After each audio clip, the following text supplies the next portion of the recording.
Bonjour à vous, ODH Note, auditrices et auditeurs, ou simples curieux et curieuses qui découvrent pour la première fois une vidéo d'ODH TV. Bienvenue dans cette nouvelle interview des mémoires de l'ufologie. Aujourd'hui, je rencontre, dans le département du Loiret, Jean-Jacques Jaillat, ufologue, co-auteur du livre OVNI et conscience, mais également conférencier aux réalités invisibles à Laon dans le département de l'Aisne.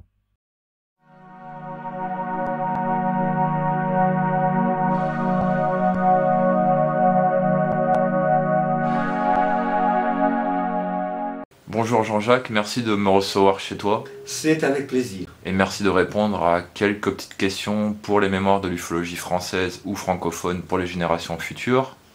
Alors, première question, depuis quand t'intéresses-tu à l'ufologie et pourquoi? Alors, depuis quand? Eh bien, c'est très précis. Depuis l'âge de 6 ans. C'est-à-dire que je m'y intéresse en fait depuis la grande vague de 54. J'avais 6 ans. Ça a été quand même un événement dont tous les journaux parlaient quotidiennement, hein. Il y avait énormément d'observations, les gens s'interrogeaient, on parlait de soucoupes volantes à l'époque, de martiens. Et j'ai été immédiatement très intrigué par la chose, d'autant plus que je vivais, comme je te le disais tout à l'heure, dans une famille, enfin particulièrement avec ma mère, qui était très sensitive, une médium, et donc j'avais déjà eu l'occasion de rencontrer, de vivre des événements d'ordre paranormal et de m'interroger dessus, comme un petit garçon de 6 ans pouvait le faire. Mais là, le phénomène des ovnis, ça m'avait paru tout de suite absolument extraordinaire.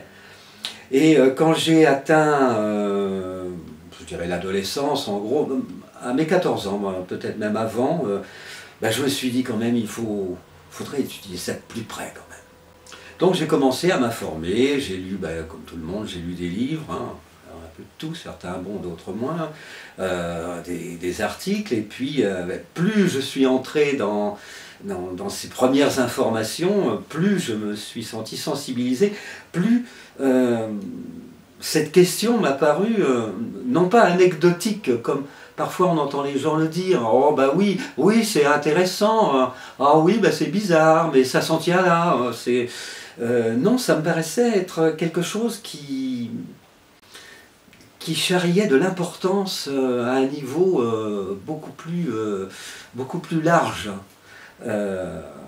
Et vers les 16 ans à peu près, j'ai contacté Lumière dans la nuit. C'était encore l'ancienne édition de Lumière dans la nuit, c'était la formule, la couverture était blanche encore, avec juste une petite photo dessus. C'était pas encore la couverture noire qu'on a connue plus tard. Et assez rapidement, je continuais à m'informer hein, sur tout ça, intensément. J'ai demandé ma carte d'enquêteur et j'ai commencé à faire des enquêtes. C'est un peu plus tard que j'ai rencontré Pierre Berthaud, c'est-à-dire Pierre Viroudy, de son nom de plume, et on a continué à faire des enquêtes. Et peu à peu, eh bien, je suis encore davantage entré, je dirais, dans le vif du sujet. J'ai envoyé mes enquêtes à Lumière dans la nuit, qui les a publiées. Et puis, peu à peu, j'ai commencé à rédiger des articles, toujours pour LDLN. Et on est arrivé aux années 70, l'âge d'or de l'ufologie, comme dit aussi Eric Zurcher. Hein. C'était vraiment ça d'ailleurs, l'âge d'or de l'ufologie. Pourquoi l'âge d'or de l'ufologie? Parce qu'il y avait beaucoup d'ufologues, beaucoup d'enquêteurs, et donc beaucoup d'observations qui étaient rapportées. Plus il y a d'enquêteurs, tout au moins s'ils sont actifs, plus il y a d'observations rapportées. Ce qui est peut-être l'une des explications pour lesquelles on a moins de témoignages actuellement. C'est peut-être pas la... C'est peut-être réducteur ce que je dis, sûrement même, hein, il y a d'autres raisons. Et on a pris connaissance des travaux de Jacques Vallée, bien entendu, qui est resté pour moi une référence, hein, Jacques Vallée. je sais que ça déplaît à certains, mais pour moi c'est resté une référence. Et Jacques Vallée en particulier avait fait un travail sur le rapport entre la tradition qui était celtique surtout là, et les observations d'ovnis, les apparitions de lutins, de nains, etc. Dans le folklore celtique, il avait commencé par là, et puis on pouvait évidemment généraliser et trouver des figures semblables. Et ça, ça m'a marqué beaucoup. Alors ce que j'ai oublié de dire quand même, c'est sûrement aussi, mis à part ma sensibilité personnelle et ma curiosité personnelle, il y a aussi une autre raison pour laquelle je pense j'ai accordé une importance de plus en plus grande au problème OVNI. C'est que je suis philosophe et psychologue. Et donc je suis amené à m'interroger d'une façon différente sans doute et à concevoir autrement l'importance de certains problèmes. Et plus j'ai avancé, et plus je continue à avancer, plus je considère que le problème est un problème absolument central, fondamental, par rapport à l'ensemble de notre conception du monde. Je pense qu'il la remet en question constamment. Ça, on en parlera peut-être une autre fois. Donc, on a commencé avec Pierre Berthaud-Vieroudi à élaborer un modèle d'approche qui n'était pas celui de l'HET, de l'hypothèse extraterrestre, qui n'est pas né de rien bien entendu, qui est né à la fois des travaux de Vallée par rapport à la tradition, par rapport aussi ses réflexions sur l'hypothèse extraterrestre, par rapport aussi à des travaux et des expériences qui avaient été faites en Argentine, je crois, entre autres. On a élaboré une sorte de modèle, considérant que le phénomène pouvait très bien ne pas être d'origine extraterrestre, c'est-à-dire, dans notre idée, extraterrestre voulait dire extraplanétaire. Mais qu'il pouvait être, on constatait que ce phénomène avait un lien, comme l'avait fait Vallée, entre la psyché et la matière, entre le psychisme et la matérialité. Et que, ma foi, ce phénomène, il pouvait bien être produit par notre psychisme, dans l'optique aussi de Carl Gustav Jung, le psychanalyste suisse, dans son livre sur les ovnis. Alors on avait élaboré on était jeunes à l'époque, et moi encore plus, un modèle qui évidemment suscite bien des critiques, y compris de ma part maintenant. L'idée centrale, qui n'a pas plu à tout le monde, c'était que notre psychisme interférait avec une forme extérieure, plasmatique, d'énergie plasmatique, qui informait, qui produisait des formes réelles, des formes ovnis diverses, en fonction du psychisme des témoins, de leur profession, de leur constellation psychologique en général. Fernand Lagarde, d'ailleurs, qui était le rédacteur en chef de Lumière dans la nuit à l'époque, avait lui-même constaté un certain nombre de choses de ce genre. C'était quelqu'un de très, très ouvert, de très intéressant, que j'ai bien connu, et qui n'était pas fermé du tout, qui était ouvert à toutes les hypothèses qui pouvaient lui paraître cohérentes. Il évitait de prendre parti lui-même parce qu'il se rendait compte de la complexité du phénomène, mais il était très ouvert, et j'avoue qu'il m'a bien soutenu parce que j'ai eu beaucoup d'attaques perfides parfois par rapport à cette approche-là, qui évidemment remettait en cause complètement le modèle extraterrestre, ce qui a été en France pas forcément très bien vu par des ufologues de la génération précédente, pas tous. Alors bon, c'était un modèle qui aurait mérité à l'époque, mais moi je te dis, moi j'étais encore jeune quand même, j'avais peut-être, je sais pas, j'avais peut-être 24 ans, 25 ans, donc avec l'énergie de la jeunesse, je fonçais un peu avec le modèle, je serais plus prudent maintenant. Et donc on a commencé, que ce soit Pierre Berthaud ou moi-même, hein, à écrire des articles de plus en plus souvent qui étaient acceptés dans Lumière dans la nuit et dans d'autres revues.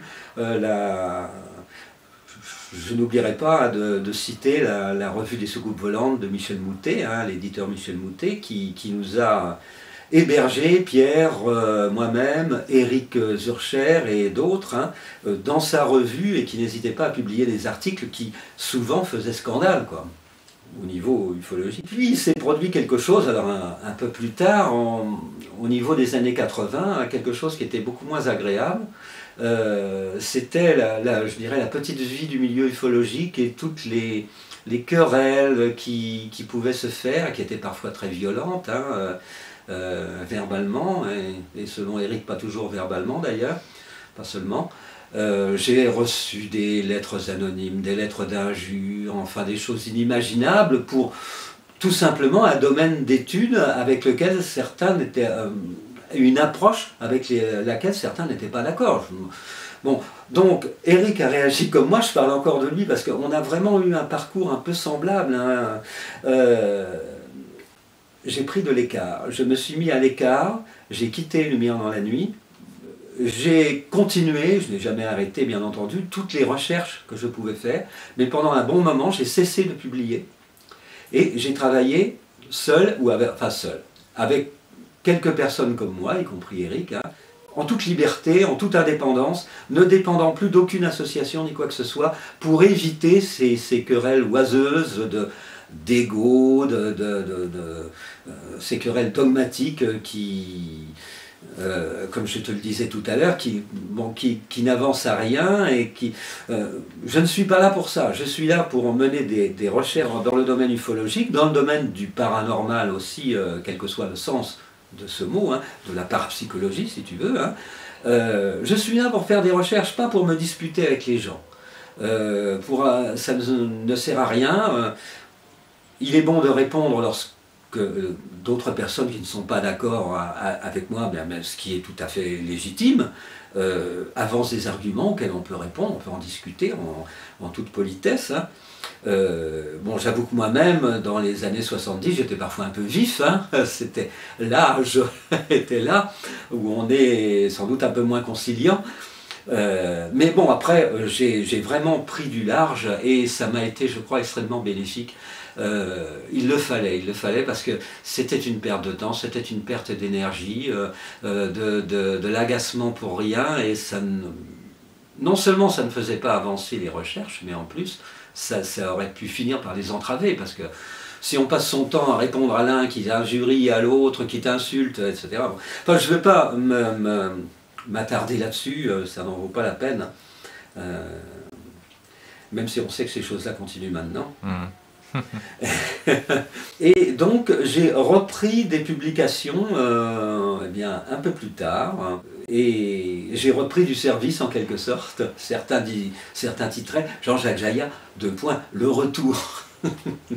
Est arrivé OVNI et conscience, où ce que j'attendais depuis des années s'est matérialisé. Ce que j'attendais depuis des années, c'est de rencontrer des gens qui étaient dans la même perspective, pas forcément, mais sur la même route que moi, qui ne pouvaient plus se contenter d'une hypothèse extraterrestre qui, à titre personnel, me paraissait complètement surannée. J'ai peut-être tort, hein, mais bon, c'est mon approche.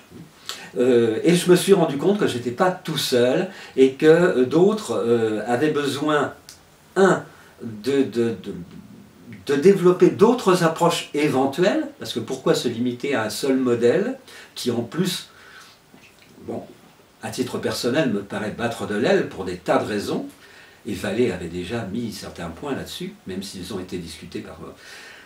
Deuxième raison aussi, il était nécessaire, il nous a paru nécessaire, à d'autres ufologues aussi, pas seulement moi, mais à Éric Zurcher, à Fabrice Bonvin, à des gens comme ça, à Daniel Robin même, qui pourtant est un tenant de l'hypothèse extraterrestre, hein, de s'articuler maintenant pour sortir le champ ufologique non seulement d'un ronron, mais aussi de petites analyses, je dirais, hein, d'articuler sur différents champs des sciences humaines ou des sciences dites dures, hein, pour faire avancer et le sortir un peu du ghetto, ce problème ufologique.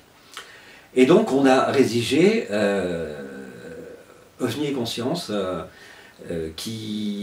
Fabrice Monvin m'a contacté par l'intermédiaire d'Éric, on a rédigé, chacun gardant sa liberté d'expression d'ailleurs, OVNI et Conscience, qui je crois a été un virage quand même dans la recherche, qui a évidemment déplu, tout le monde n'a pas été d'accord, mais bon, ça n'est pas grave, tant mieux, quelque part, ça permet d'ajouter des arguments, hein, s'ils sont constructifs, mais il ne pouvait pas plaire à tout le monde, ça c'est certain, mais je crois qu'il fallait en passer par là, ça a opéré un virage quelque part. Je crois qu'il a été aussi bien reçu par un bon nombre de personnes.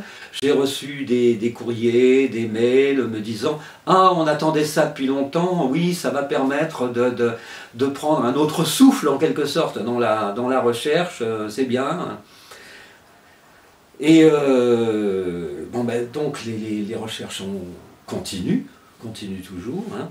Le modèle dont je te parlais tout à l'heure, qui était le modèle que nous avions, Pierre Biroudi et moi, et je vais y revenir parce qu'il y a quelque chose d'essentiel dont je n'ai pas parlé pour ces années 70, hein, ce modèle, évidemment, j'ai pris du recul par rapport à celui-ci. Bon, Pierre Berthaud nous a quittés malheureusement depuis pas mal d'années. J'ai gardé certaines choses de ce modèle initial, mais qui m'a paru beaucoup trop simpliste et même réducteur. Mais l'idée quand même centrale, c'était que une constatation, celle à la fois de la réalité psychique et de la réalité matérielle du phénomène, avec la question sous-jacente, comment ça peut se faire, et puis l'idée justement que le psychisme quelque part intervient, hein, bon, c'est l'idée de Vallée, avant nous déjà, hein, on n'a rien inventé. Hein.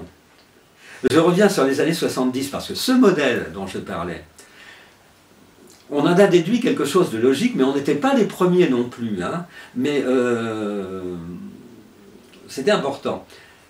Si le psychisme était capable d'interférer avec une forme d'énergie X, Aimé Michel parlait du système X à l'époque, je crois. Et bien peut-être qu'on pouvait tenter de provoquer des apparitions du phénomène.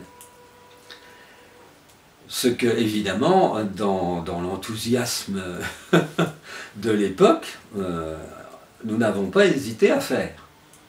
C'est-à-dire qu'on a essayé par la voie de la méditation, de la concentration visuelle, de provoquer des apparitions du phénomène. On n'était pas les premiers, comme je disais tout à l'heure, il me semble qu'en Argentine ça se faisait déjà, ou en même temps que nous, plus ou moins, parce que quand il y a une idée dans l'air, elle n'est pas qu'en un seul endroit, souvent. Ça a dû se faire ailleurs aussi, ça me sort de l'esprit maintenant, mais bon, on n'était pas les seuls. Les résultats, on a tenté ça sur quelques années, hein, les résultats ont été mitigés, honnêtement. Il y a eu des résultats négatifs, mais contrairement à ce que certaines personnes ont dit, il y a eu aussi des résultats positifs, indiscutables. J'en détiens un bon nombre que je n'ai jamais publié encore, j'attends le moment. Des résultats positifs bien entendu, hein. On en a publié juste certains, mais le gros n'a pas été publié pour diverses raisons.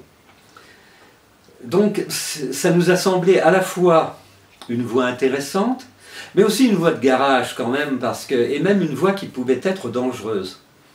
Une voie de garage parce que il ne suffit pas de provoquer, c'est gentil, admettons même qu'on réussisse à provoquer une apparition du phénomène. Et comment, à l'époque, vous provoquiez tout ça? On se mettait en état méditatif ou de concentration, après relaxation, et on visualisait un phénomène, soit sur carte géographique, soit carrément en visualisant un lieu que l'on connaissait. Et ensuite on se rendait sur le lieu en veillée d'observation. Alors c'était très amusant d'ailleurs, parce que je me rappelle une fois, N'oublions pas que le phénomène est un malin, là. Et une fois, on a fait une veillée d'observation une bonne partie de la nuit, on n'a absolument rien vu, c'était dans une clairière, pas loin d'une forêt. Et par contre, j'ai su quelques jours après que des personnes sortant de chez elles, dans le village à côté, avaient fait une observation. Une observation intéressante de sphères lumineuses. C'était un petit sourire du phénomène, peut-être. Un clin d'œil. Un clin d'œil, voilà, c'est ça, un clin d'œil du genre, je fais ce que je veux, quoi. Hein. On sait bien que le phénomène est ironique, qu'il joue sur les mots, bon, on en reparlera ultérieurement, parce qu'il y a beaucoup de choses à dire là-dessus aussi, sur cet aspect du trickster, le filou. Le filou, on sait aussi, c'est Jung qui disait de l'inconscient, c'est le filou, c'est le trickster, hein, c'est aussi dans bien des cultures, mais j'en parlais il n'y a pas longtemps, la figure du serpent, hein, etc. Le dragon, non? Et du dragon aussi, oui, oui, bien sûr. Comme l'inconscient, hein, qui joue sur les mots, bon, que ce soit dans les lapsus ou autres, on est bien en présence, il y a là une attache psychique quelque part. Je disais, c'est une voie de garage, parce que, bon, dans les cas de réussite, on se dit, ah, ben on est content, mais en aucun cas ça ne nous permettait d'avancer dans la connaissance du phénomène.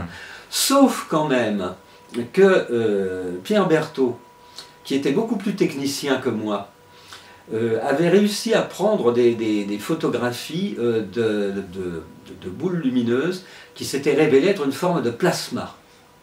Ces photos existent, hein. Elles avaient été publiées à l'époque, je ne sais pas si on peut les trouver encore, moi je les ai quelque part dans la maison. Et puis c'était aussi une pratique qui pouvait s'avérer dangereuse, pour deux raisons. La première raison, qui rejoint d'ailleurs peut-être la seconde, pas forcément mais peut-être, la première raison c'est que on ne sait pas à quoi on a affaire. Quand on se met en état méditatif comme ça, on ne sait pas ce qui va entrer en contact. Qu'est-ce qui s'est manifesté? Qu'est-ce qui s'est manifesté comme ovni? Était-ce vraiment le phénomène ovni lui-même ou pas? Et puis la deuxième raison, encore plus importante, qui peut être liée à la première, c'est qu'il y a eu des retombées. Comme je dis souvent encore maintenant, on ne met pas les doigts dans une prise de courant sans risque.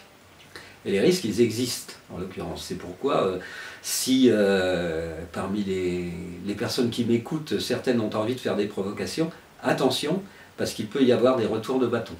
Il ne faut pas faire n'importe quoi, mais là encore, bon, il y avait toute l'énergie de la jeunesse et au départ... bon, l'innocence. L'innocence, quelque part, oui. Et ben, ce qui s'est passé à la suite d'une série d'observations dues à des provocations, comme on les appelait à l'époque, des provocations, ben, il y a eu un certain nombre de phénomènes qui se sont produits d'ordre paranormal chez moi. Des poltergeists, beaucoup de poltergeists, de déplacements d'objets. Et puis, pas que chez moi. Il y a eu des choses plus ennuyeuses. Pierre, j'habitais à Montargis à l'époque, dans le Loiret, donc à l'est du Loiret, et à l'est d'Orléans. Et je marchais avec mon épouse de l'époque en ville, et on franchissait un pont, et soudain, elle tombe à côté de moi. Et je lui dis, qu'est-ce qui se passe? Et elle me dit, on m'a poussé dans le dos. Il n'y avait personne derrière nous. Mais, le même soir, Pierre Berthaud, c'était un grand cycliste, il faisait beaucoup de vélo. Il descendait, il roulait à vélo, il descendait, et soudain, il nous a dit, on m'a poussé dans le dos, et je suis tombé avec mon vélo. Le même, dans l'heure qui a suivi peut-être.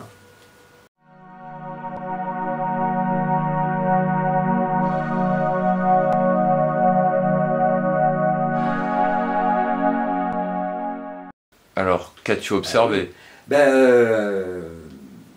il serait quand même étonnant, vu que le phénomène OVNI se manifeste à toutes les catégories de population, à tous les âges et à tous les types d'activités, que des ufologues ne fassent pas d'observation.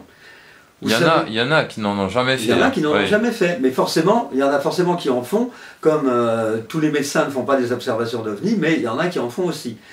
Sauf quand même qu'on est ufologue, et si le nombre d'observations dépasse 1 ou 2, ça peut quand même faire question. Hein, ça peut devenir louche, autrement dit. Hein. J'avais fait des soirées d'observation en forêt de Montargis, qui est une forêt très dense. Et donc moi j'avais fait des petites observations assez lointaines, hein, en forêt de Montargis. Et puis les choses se sont précisées quand même après. J'ai fait un certain nombre d'observations, oui. Bon, je ne vais pas toutes les raconter. Hein. Celle qui t'a le plus marqué, et après celle qui t'a le plus intrigué. Alors, il y a quelque chose qui m'a marqué, beaucoup.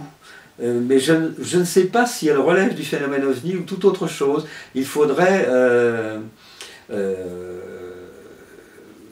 un astronome ou un astrophysicien pour dire si ce que j'ai vu est possible sans que ce soit un phénomène OVNI. Je ne sais pas. Le contexte, c'était un soir, c'était dans la période des provocations, hein. Mais un soir, on avait décidé, sans provocation, d'aller faire une soirée d'observation en forêt de Montargis. Je sors de chez moi, et là, ça a duré 3 secondes. Haut dans le ciel, mais bien face à moi, c'est comme si ça avait la taille de la pleine lune. Hein. C'est comme si le ciel s'était ouvert sur cet espace-là, ou comme si j'ai eu le sentiment du battement d'un cœur. Ça a été publié dans Lumière dans la nuit d'ailleurs. Sentiment du battement d'un cœur ou d'une fleur qui s'ouvrirait, qui s'épanouirait. C'était jaune et rouge, et ça s'est éteint. Mais c'était extrêmement... comme si un clapet s'était ouvert dans le ciel. Je devais retrouver quelques autres personnes, donc je me suis rendu chez eux. Je leur ai raconté tout de suite, parce que j'étais sous le coup, hein, c'était très impressionnant, et très beau, c'était très très beau. Et l'une des personnes m'a dit, mais moi j'étais à ma fenêtre tout à l'heure, mais moi j'ai vu en effet quelque chose qui s'ouvrait dans le ciel, mais c'était tout rouge seulement. Sinon, une observation assez proche, hein, que j'ai faite, c'était à Montargis, puisque je résidais à Montargis à l'époque.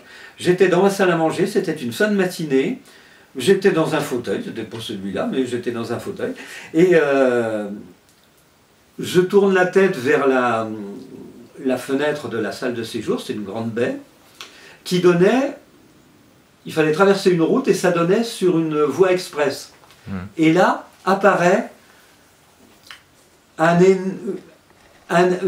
énorme phénomène lumineux circulaire, la Lune. Ah, je veux dire, la route était 300-350 mètres en gros, hein. Le phénomène était très proche, il était au-dessus de la route. La Lune, comme la Lune, mais tout blanc évidemment, un blanc cassé, qui est apparu d'un coup, qui s'est déplacé très très rapidement et qui a disparu sur place. Le temps que je dise, il y avait quelqu'un d'autre dans la cuisine, et bien voir, ça avait disparu bien sûr. Bon, j'ai fait quelques autres observations, et dont une plus récemment, mais en Vendée, que j'ai mise sur le site des réalités invisibles, hein, de Sonia Jacobet, qui fait intervenir un phénomène de mimétisme. Alors justement, je fais partie des quelques ufologues qui ont tenté d'étudier le mimétisme OVNI de très près. Hein. Il y a Jean Sider. Moi j'avais publié quelques articles dans Lumière dans la nuit sur le mimétisme OVNI. Il y a eu donc certains livres de Jean Sider, hein, qui sont, on ne dira jamais assez l'importance de cet auteur. Hein.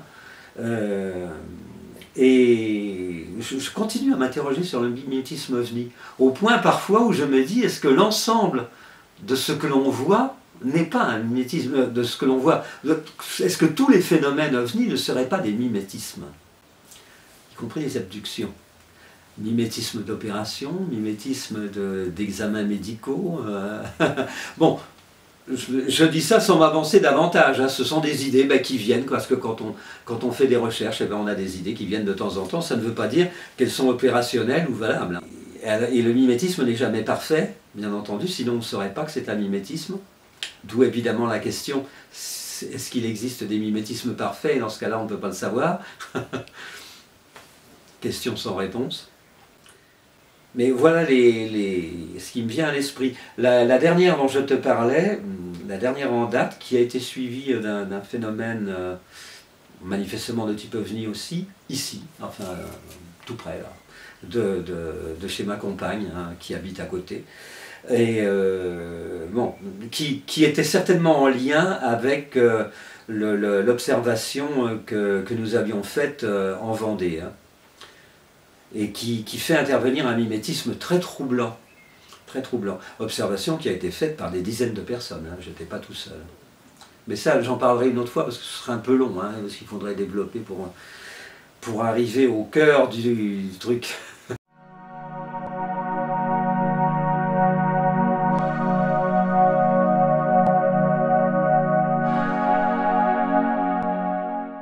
Alors, en tant qu'enquêteur à LDLN, Lumière dans la nuit, tu as dû enquêter sur de nombreuses affaires dans ton département.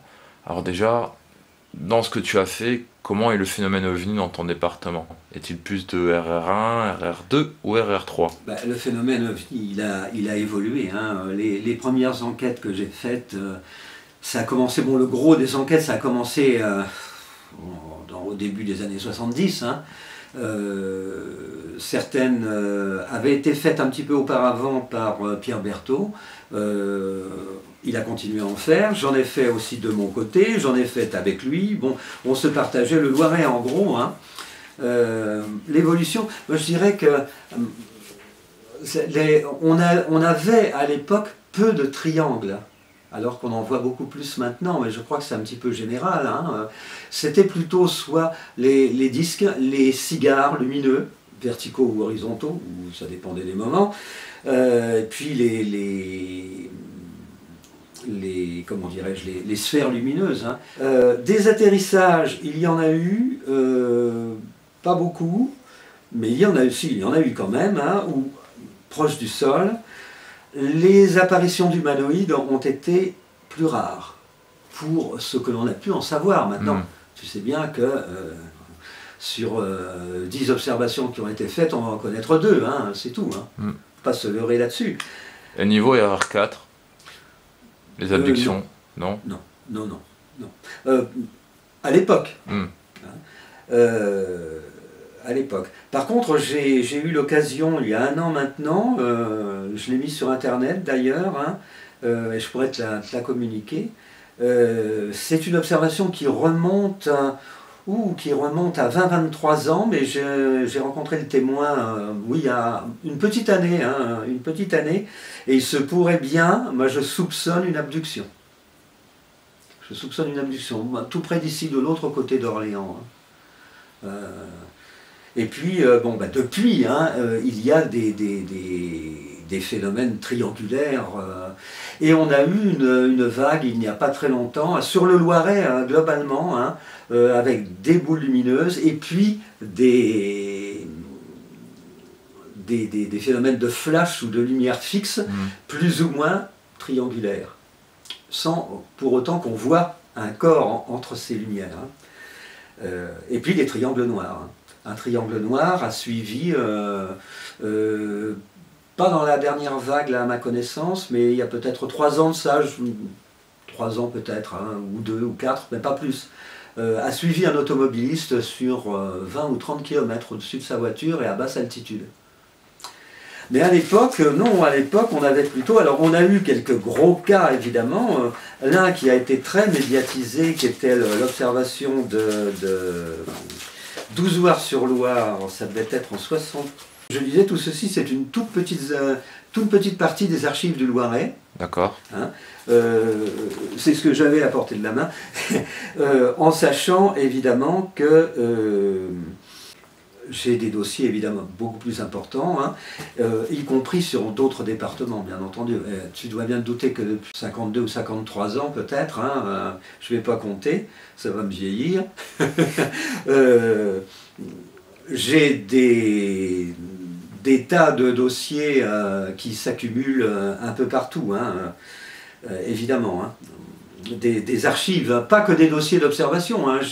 J'ai aussi des documents en tout genre, enfin tout ce qui peut concerner l'ufologie et le parapsie. Hein. La fameuse observation d'Ozoir-sur-Loire, 10 décembre 73 et non pas 71 comme je te disais. Hein. Ozoir-sur-Loire se situe en gros entre Gien et Sully-sur-Loire, hein, donc en plein dans le Loiret. Hein. Et ce sont des gens que je connais personnellement, hein, qui ont été très effrayés, hein, et qui ont été très secoués par ce qu'ils ont vu, que je connais bien et dont je peux garantir la sincérité. Hein. Ça s'est passé au mois de décembre, donc hein, c'est ça. Et il rentrait, il était aux environs de 20 heures, ils étaient près de Gien, ils rentraient à Ozoir-sur-Loire, où ils habitaient. Et à la sortie d'un virage, ils voient une lueur dans le ciel. Ça attire leur attention, bien sûr. Hein. Pas très haute. Ils ont évalué ça à une centaine de mètres, mais c'est toujours un peu difficile. Ça ressemblait à une étoile qui crachait des flammes.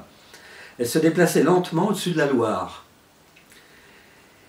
Alors le témoin à regarder et ça a paru descendre vers le sol et c'est resté entouré de flammes à une cinquantaine de mètres à peu près.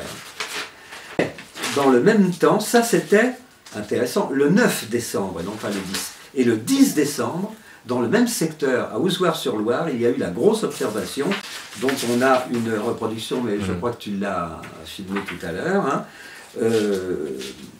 de ces gens hein, que je connais bien, hein, dans un lieu dit à 7 km de Sully à peu près. Hein. Et là, c'était la nuit, hein, carrément, là, et ils ont vu dans un champ, à quelques centaines de mètres, cette forme-ci, avec un feu blanc central, c'était tout noir, avec un feu blanc central qui pulsait, rapidement, des feux rouges fixes et une barre en relief, c'est-à-dire qu'en fait le phénomène est soit circulaire, soit ovalisé, mais il semble qu'il y ait une barre triangulaire. Mais une barre triangulaire, pour les deux angles du bas, ils voyaient le ciel à travers, hein, les témoins. Ça a été une observation qui a été extrêmement médiatisée, tout au moins sur le Loiret, hein, bien entendu. Alors il y a eu plein de choses, bon, des observations plus ou moins importantes. Il y a eu un atterrissage tout près de Montargis, à Chevillon-sur-Luillard, c'est un village, hein, un petit village, hein, où il a été vu un cigare rouge posé au sol à la verticale. À peut-être 200 ou 300 mètres des témoins.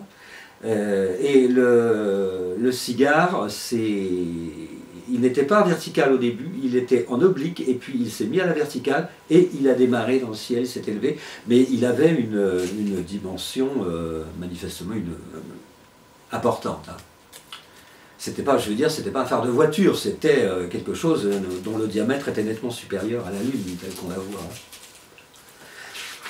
Il y a eu, alors on avait, comme par hasard, vu l'approche que l'on avait du phénomène, on tombait sur les gens qui nous disaient « Oui, mais j'ai fait cette observation, mais il est aussi arrivé des choses bizarres chez moi. » Donc déjà, on était toujours plus ou moins en même temps sur la piste de phénomènes connexes, comme on disait à l'époque, c'est-à-dire d'ordre parapsychologique en l'occurrence. Hein. Voilà donc une partie des archives pour le Loiret. Elles ne sont pas toutes en bon état parce que ça date. Hein.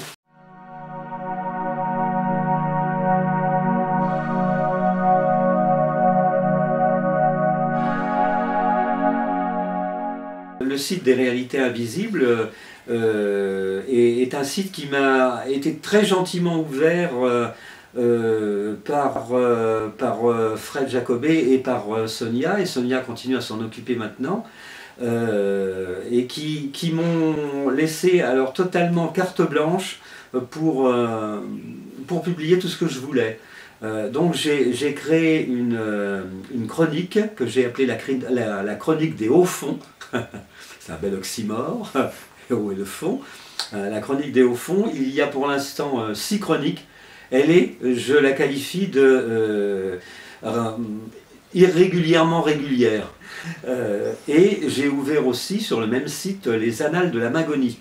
Depuis plus de 50 ans, j'ai amassé, non seulement évidemment parce que j'ai fait beaucoup d'enquêtes sur le terrain, il m'arrive d'en faire un peu moins maintenant parce que, bon, là j'ai dents, mais j'en fais encore.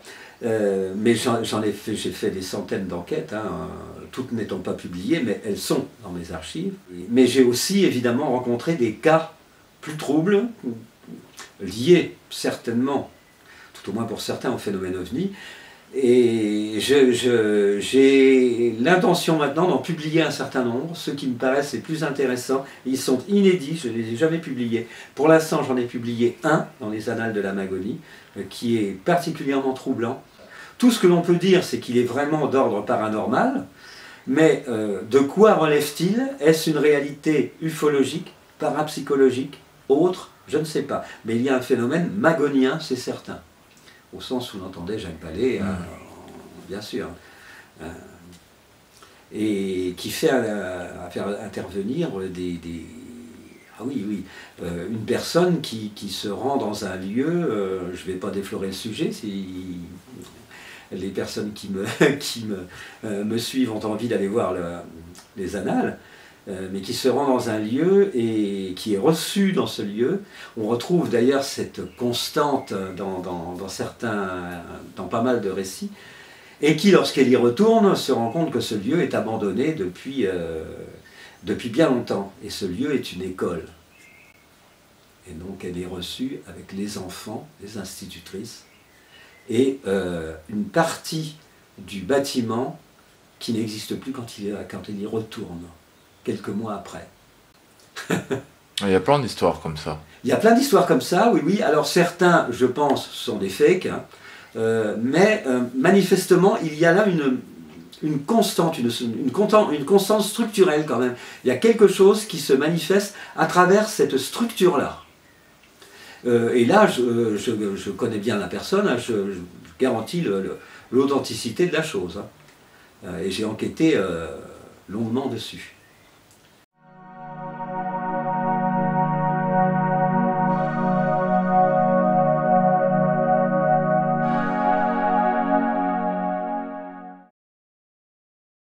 Alors c'est une question d'une jeune youtubeuse, Pamela, de la chaîne YouTube Zone Anormale. D'après toi, et selon tes enquêtes, quels critères rendent un cas plus intéressant qu'un autre?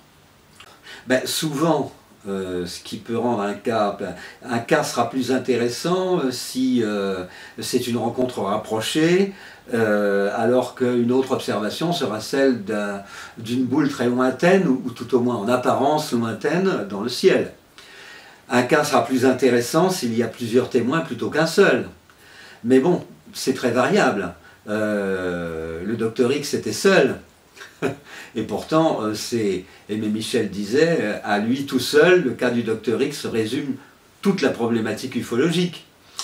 C'est très difficile, tout dépend des éléments qui constituent le cas.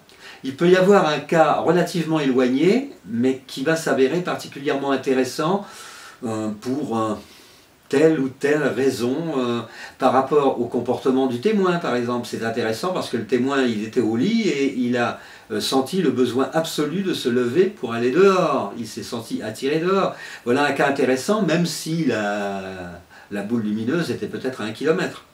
Bon, souvent, ça ne s'en tient pas là dans ces cas-là, mais enfin... Puis tout dépend ce qu'on entend. L'intérêt est multiple. Intérêt par rapport à quoi? Ça peut être apporter un intérêt pour ce qui concerne la forme. Ça peut apporter un intérêt différent pour ce qui concerne le comportement du phénomène, de l'humanoïde, ou du témoin, ou des témoins. ça peut être intéressant par rapport à d'autres choses qui vont se passer par rapport au phénomène, par rapport à son environnement, qui ne va pas être n'importe quel environnement. On parlait des noms de lieux tout à l'heure, ça peut être intéressant pour ça. Les moins intéressants, évidemment, au moins en apparence, ce sont c'est les observations éloignées, c'est les moins intéressants. Si vraiment elles sont... On se pose la question, hein, est-ce que elles sont si insignifiantes que ça? On a parfois des doutes. Et puis on a l'effet zoom aussi, hein, la personne qui voit quelque chose de lointain dans le ciel, qui se dit tiens, qu'est-ce que c'est que cette grosse étoile? C'est loin, et l'étoile elle se rapproche, elle vient de loin, et brusquement c'est vers le témoin qu'elle est, devant le témoin, et beaucoup plus proche. Donc la question ne peut pas ne pas se poser. C'était très loin, semble-t-il, et ça a visé le témoin. On sait bien que on ne voit pas un ovni par hasard, hein, mais c'est parce que l'ovni veut être vu, veut se présenter à tel ou tel témoin, au singulier ou au pluriel, qu'il va être vu. Hein. C'est pas parce que je sors, ah, par hasard, il y a un ovni qui passe à ce moment-là. Non. Il se présente parce qu'on est là. C'est le lien entre le phénomène et l'ovni. Et évidemment, là aussi, il peut y avoir un intérêt. Tout dépend aussi les manifestations que l'on étudie. Hein. Mais même au niveau des abductions, je sais que certains ufologues ne veulent pas en entendre parler, hein, des abductions. Mais ce n'est pas mon cas. Hein. C'est évidemment extrêmement trouble.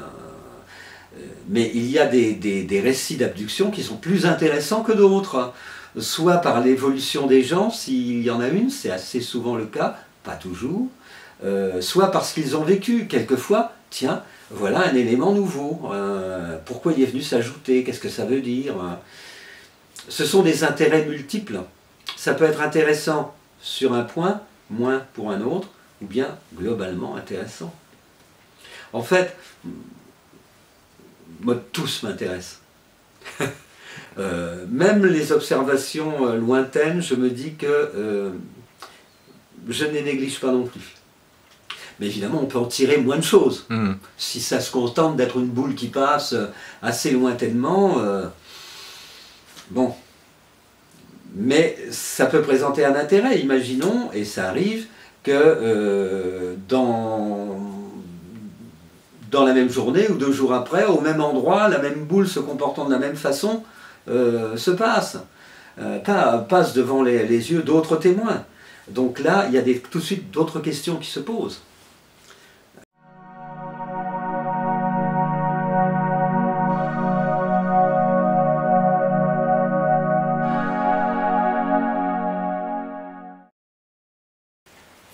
Quel conseil aurais-tu pour les futurs ufologues, enquêteurs, veilleurs en ufologie française? Il faut commencer par le terrain. Je ne dois pas être le seul à le dire. Hein. C'est l'école de base. Hein. Si on n'a pas fait de terrain, on ne sait pas vraiment de quoi on parle. Il ne faut pas se leurrer. Hein. Même des gens qui vont avoir une bonne connaissance livresque, hein, du truc, et c'est très bien. Hein. Moi aussi, j'ai démarré par des livres avant de faire des enquêtes. Hein.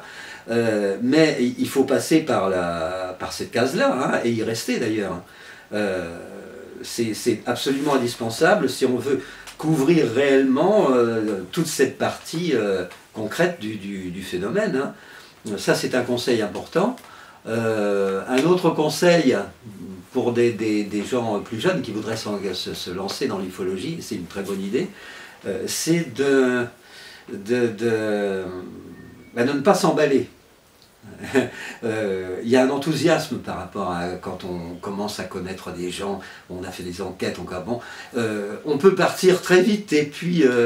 redescendre très vite aussi. On peut redescendre aussi vite, oui, se faire des fausses idées, ou bien partir dans je dirais des élucubrations, parce que pour peu qu'on soit jeune, il y a tout l'enthousiasme, et on a vite tendance à décoller, moins vite qu'un ovni, mais quand même. Il y a ça, donc une bonne connaissance du terrain, ne pas s'emballer, bien entendu, être prudent soi-même, parce qu'évidemment quand on commence, quand on entre en ufologie, tout le monde a envie de voir un ovni, évidemment, hein. Et ben, faire très attention, parce qu'on en a tellement envie qu'on peut prendre Vénus pour un ovni, hein. Et on est tous, faut pas se leurrer, on est tous tombés dans ce panneau à un moment ou à un autre, hein, que ce soit la planète Vénus ou autre chose. L'important, c'est d'avoir le recul critique suffisamment rapidement pour ne pas tomber dans ce genre de piège, hein. Mais il y a tellement de... prendre ses désirs pour des réalités, quoi, autrement dit, hein. Il y a tellement de mésinterprétations possibles avec des phénomènes naturels, se méfier aussi.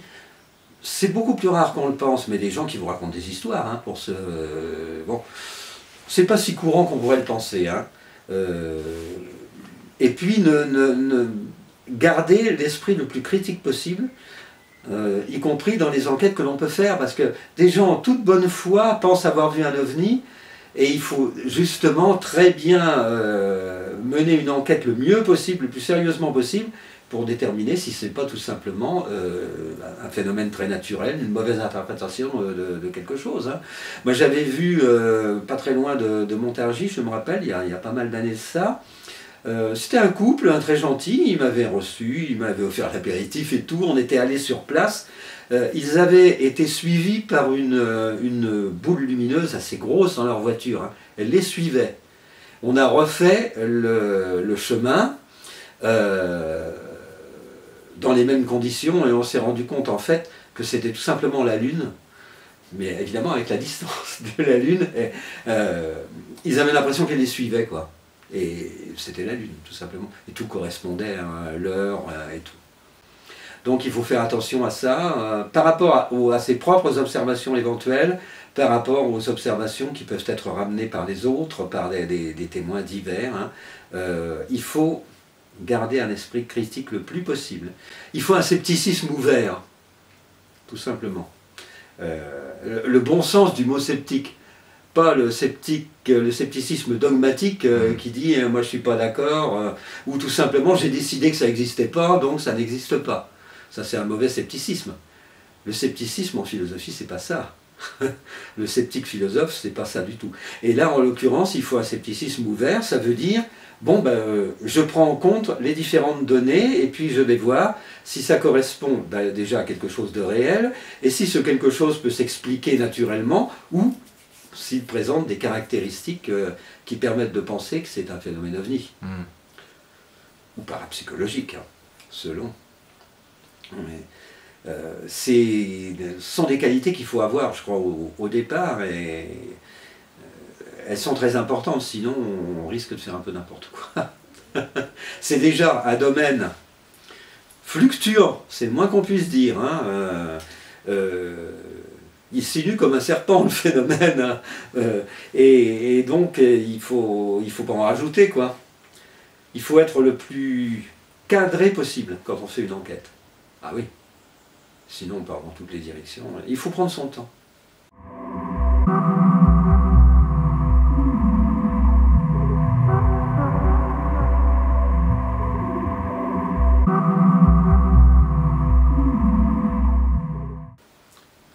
Ça, eh bien, Jean-Jacques, je te remercie d'avoir répondu à ces quelques petites questions. Avec plaisir. Bon, il y en aura d'autres à l'avenir, comme oui. on en a parlé en off. Quand tu veux. Ce sera avec joie, parce que j'ai vraiment bien aimé cet entretien. J'ai vraiment aimé te rencontrer et te voir. Et ça fait plaisir de voir quelqu'un qui a produit énormément de choses en ufologie. Et je remercie Eric Zurcher pour m'avoir donné tes coordonnées pour te rencontrer. Ah ben Eric, oui, bon, on le remercie Eric, bien sûr. Et puis je te remercie toi pour ta gentillesse, ton écoute. Voilà, je te dis à bientôt alors. Ah ben j'espère, oui. Ah oui, oui, sincèrement, de tout cœur, à bientôt. Idem. Au revoir.